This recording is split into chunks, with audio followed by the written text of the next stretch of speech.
Hello, how are you guys? Are you ready for chapter 5? Be ready. I think it's one of the hardest chapters of this course because, maybe for some of you it's not, but there is a lot of biochemistry involved in it, and you may think that that's not really easy. I'm gonna try to provide you enough information for you to follow it, including some videos about cellular respiration. So let's talk about this. These are our learning objectives for today. Let me move my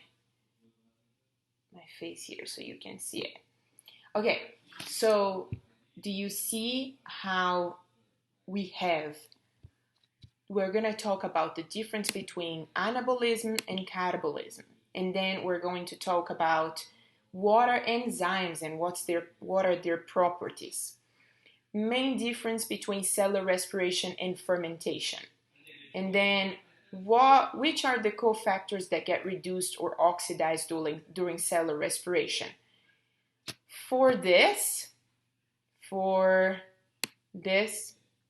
I am going to ask you to click on this link, and you're going to open a playlist from this instructor that I really like.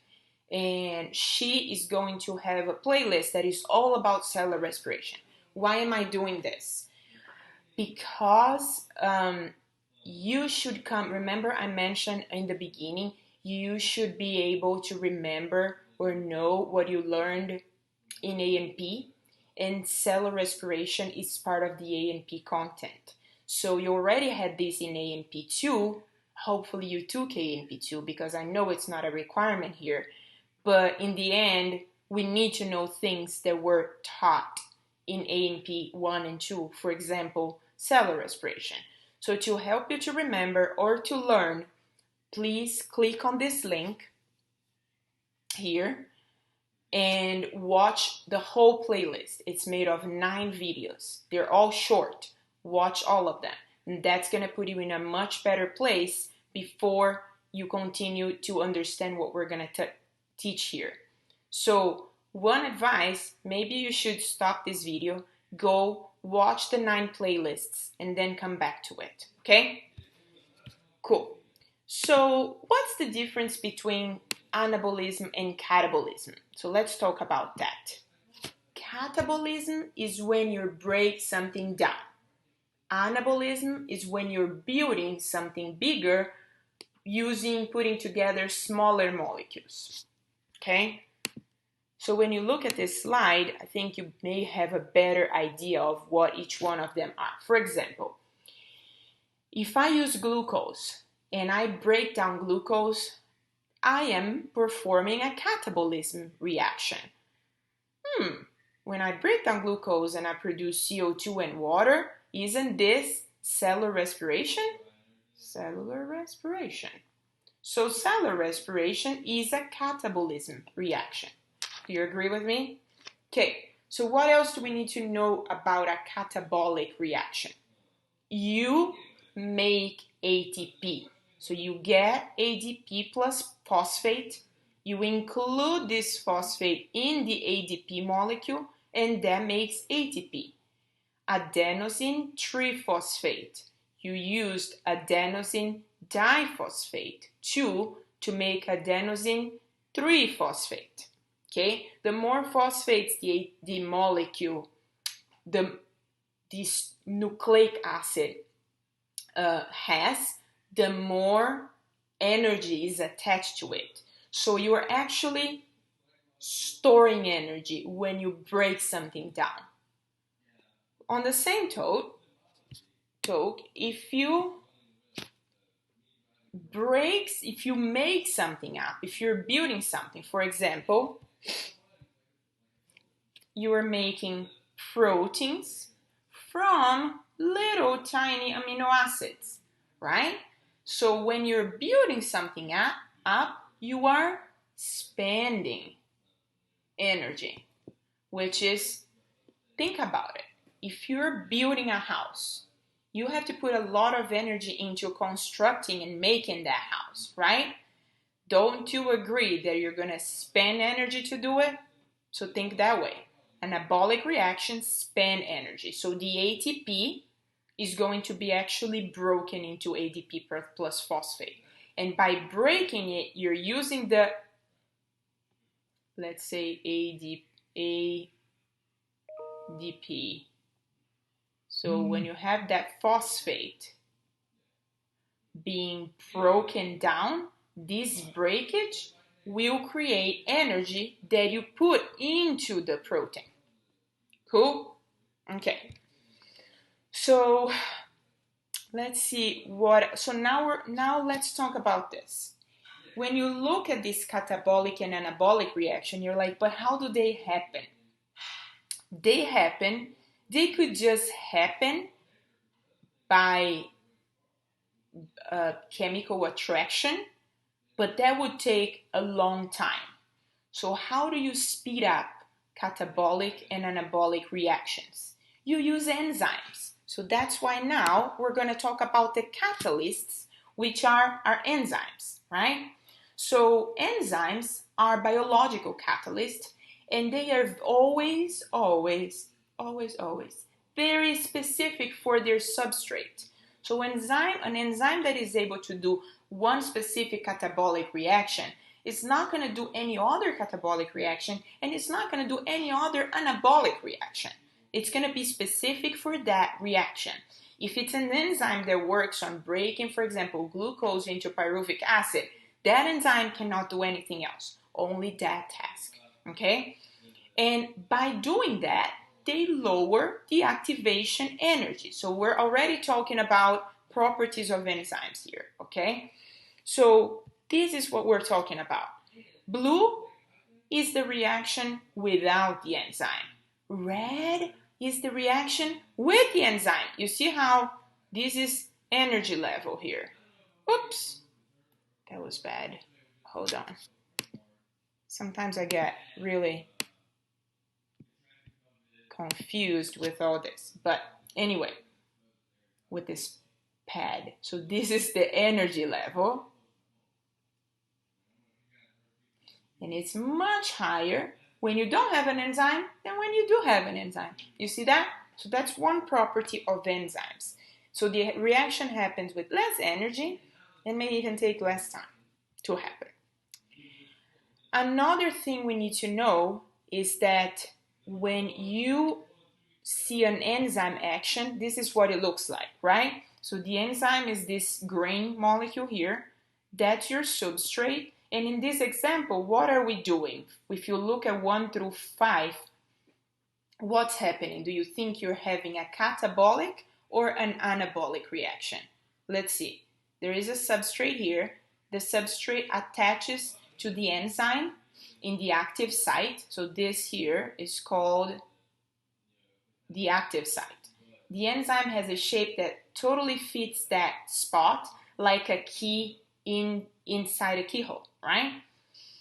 And what are the products of this reaction? One molecule, two molecules. Do you agree if you're breaking something down, you're doing catabolism?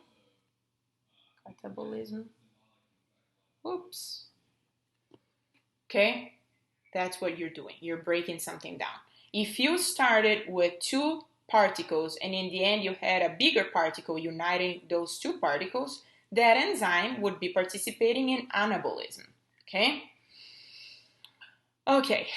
So naming enzymes. How do we name enzymes? Usually when you see molecules, let me go back to my pen here. Let's put another color just to change. Molecules that have names that end in A's are usually enzyme. Hydrolase makes hydrolysis. Isomerase is an enzyme that is able to arrange atoms together. Ligase, joining molecules, binding molecules together. Okay? So that's just, you're going to see names that end in A's and then you know that they're very likely enzymes. And then another concept here. An apoenzyme is an enzyme that is not complete. You see how there is this big spot here? This big spot is where you feed a coenzyme, which is a cofactor, and the substrate that is going to be broken down, for example, in this case. So apoenzyme plus cofactor is called holoenzyme. Holoenzyme meaning whole enzyme, right? Cool, that's another concept that we want to know here. What are these cofactors? They assist the enzymes. So they usually carry electrons. They bring electrons for that enzyme to become active. So for example, when you look at cellular respiration, you're going to see NAD that carries a hydrogen, and that hydrogen has a little electron, right? You're going to see NADP, you're going to see FAD, all these, you're going to see coenzyme A, all these are cofactors that form with an enzyme a holoenzyme, okay? What influences enzyme activity? So we have temperature, pH, substrate concentration, and inhibition. So when we look at these graphs, I think you're going to have a better idea of what I'm talking about. The enzyme has a very specific temperature to act, right? And then if you look at this peak over here, this peak is where is the optimal temperature. So I'm going to call this optimal. I am going to learn how to use this pad. I'm very persistent. Optimal temperature, right? The optimal temperature is the temperature where that enzyme has the best performance, okay? So do you agree that having a temperature in this case that is lower than 37 degrees would make this enzyme less effective? Do you also agree that an enzyme that works at 37 degrees Celsius is probably an enzyme that works really well in our body? So a lot of the enzymes that we have, or most of the enzymes we have, work at this temperature. Is that why we need to have always a certain very narrow range of temperature? And if our temperature is higher or lower than that, we're in trouble? Yes, because your enzymes are not going to be working well. And that makes your whole metabolism compromised. See how this is important? Same thing with pH. In this case, the peak of this pH is around 5, right? Let's say this is probably an enzyme that acts on your skin, where the pH is around 5.5. I'm just guessing. So if your enzyme is not acting on this peak, which is the optimal pH, does that mean, not pK, pH. Does that mean that this enzyme could be less active or have a lower performance because it's not in the optimal pH? Yes. Substrate concentration. Do you agree that the substrate is what's going to be altered by that enzyme? Do you agree that the enzyme activity is going to be much lower if you don't have enough substrate? Obvious, right? But what happens when you have a lot of substrate? Well, you have just a certain number of molecules and enzyme molecules to act on that substrate. So it's like having 10 keys to open 5 doors. Do you agree that having 10 keys is not going to make opening 5 doors quicker because you actually need just 5? So if you have more keys, that's not really going to make any difference. So what happens is that it gets to a point that substrate concentration does no longer increase enzymatic activity. And by that point forward, what you have is what we call a plateau. Okay? So during the plateau, that means saturation of the enzyme. They're all saturated. It doesn't matter if you add more substrate. It's not going to change anything. Inhibitors for enzymes can be non-competitive or competitive. If you look at a competitive inhibitor, it binds to the active site. One example is when we look at sulfanilamide, is an enzyme, antimicrobial that acts specifically, it's very similar to PABA, which is a molecule that needs to bind in a specific enzyme. If you bind that inhibitor, sulfanilamide, to the active site of the enzyme, PABA cannot be transformed into folic acid, which is important for DNA synthesis and RNA synthesis. So it would inhibit that function of the metabolic function. Non-competitive inhibitors are going to bind to what we call an allosteric site. So you see how it's not binding to the active site, it binds to a different site, changes the shape of that enzyme, the enzyme is no longer active and able to alter the substrate or to act on the substrate. In this case, I'm going to give you an example. A lot of bacteria, for example, E. coli, is able to make isoleucine, which is an amino acid, right? So enzymes that help the bacteria make that amino acid are active until isoleucine itself binds as a non-competitive inhibitor in the allosteric side of that enzyme, telling the system, we have enough isoleucine, you don't need to make any more.